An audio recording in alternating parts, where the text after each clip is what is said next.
Hello guys! Hello Leo! Welcome dito sa aking channel, Kapalaran 888 Leo.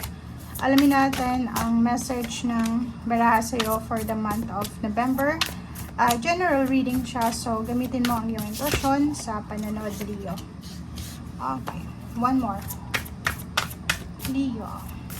Thank you doon sa mga nagko-comment sa comment section. Okay? Yung iba sa inyo dyan, sobrang na-appreciate ko talaga sa mga comment section, yung kino-comment mo. Lahat po yung binabasa ko. Ako tsaka yung anak ko. Gustong-gusto namin magbasa ng mga comments. Okay. Leo. Wow. Ang nakikita ko siya dito, etong first card na yan is, gusto kong sabihin, congratulations. Kasi, siguro for the last 3 months or almost 1 year, hindi masyadong maganda yung takbo ng iyong buhay, emotional and financial. Kahit may mga bagay-bagay yung kailangan i-celebrate for the past year or past months, hindi mo masyadong na-enjoy. Pero ngayon, this November, nakikita ko sa'yo na maraming magagandang or happy news, good news na kailangan i-celebrate. Maraming masasayang announcement like engagement, kasal, pregnancy, graduation, pagkapasa sa exam, or oras ito na parang ikaw ay makakaramdam ng sobrang gratitude, sobrang thankful, and parang nakikita ko sa'yo dito, sobrang kang grateful sa blessings na ibibigay sa'yo ng universe. Dun sa usaping relationship naman, nakikita natin na maganda yung takbo ng relationship mo. Yung health mo naman, sobrang maganda kasi if ever may mga illnesses na naranasan kayo for several months, may recovery from illness or from sickness. Okay?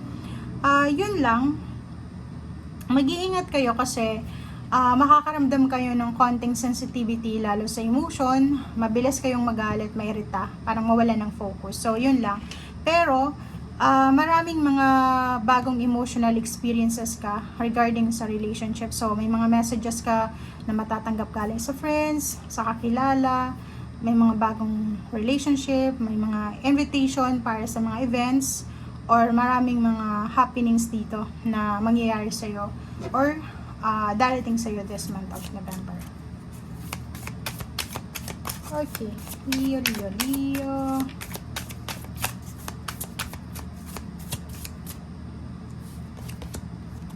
Guide. The Illuminated Path. 21-3. So yun, 33 guys. So nakikita natin dito, Leo, na maganda. Walang masyadong dapat ipag-alala. Kasi yung journey, like may tinatahak ka dyan na journey, diba? May journey kang tinatahak.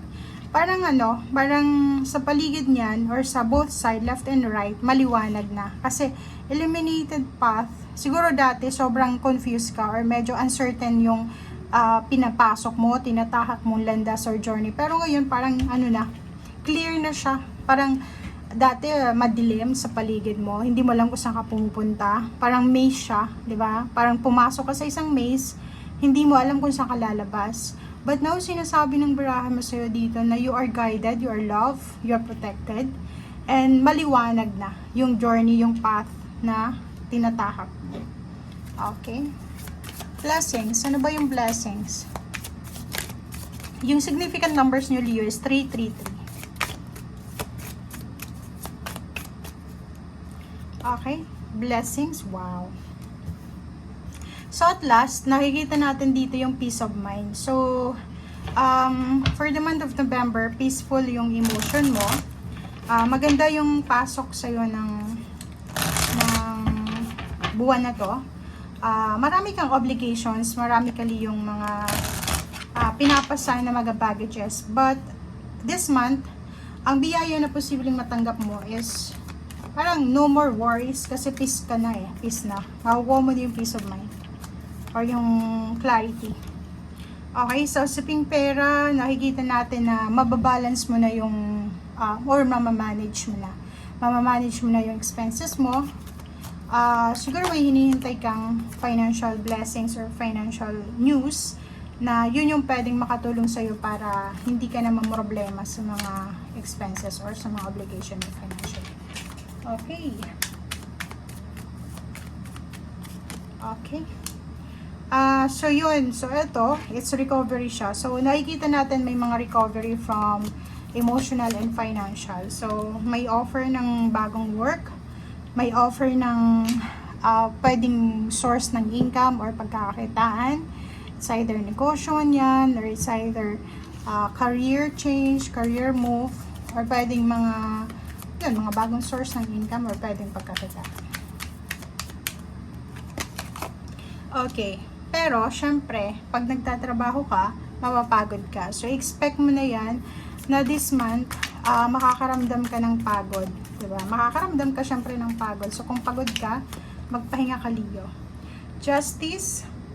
If may hinihintay kang hustisya or may hinihintay kang clarity or pwedeng yun, may siguro involved ka sa isang kaso or pwedeng may hinihintay kang result, outcome, answers, darating siya this month of November. So, makukuha mo yung confirmation, makukuha mo yung tamang sagot sa'yo na pwedeng magdala sa'yo talaga ng clarity. Kasi illuminated na yung path mo eh. Diba?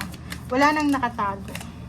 And for the future, nakikita ko sa'yo dito na positive yung emotion mo, positive yung mindset mo regarding future. Hindi ka masyadong nagmamadali. Kasi nakikita ko sa'yo dito, go with the flow ka lang. May mga kasal din na posibleng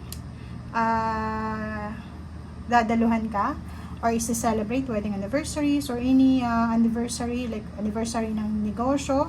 So, nakikita natin solid yung foundation, secured yung relationship, secured yung foundation, secured pa yung relationship, secured pa yung health. Okay, eto naman,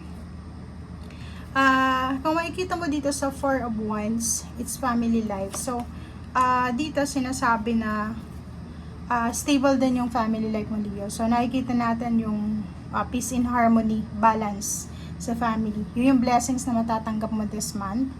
May iba na magsisimulang magpa-renovate ng bahay, lilipat ng bahay. Yung iba naman is bibili ng bahay or regarding to sa home or family. Okay, last card na tayo. Sa ilalim mo, Nine of Cups. So, masaya. Masaya yung buwan na to para sa'yo. Wala ka namang dapat na ipag-alala. Maraming selebrasyon ang posibleng isi-celebrate ka.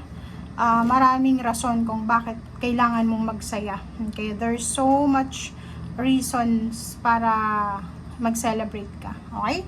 Thank you guys for watching. Ito para sa inyong lahat. Para sa Fire Sign Leo. Thank you, Leo. Bye!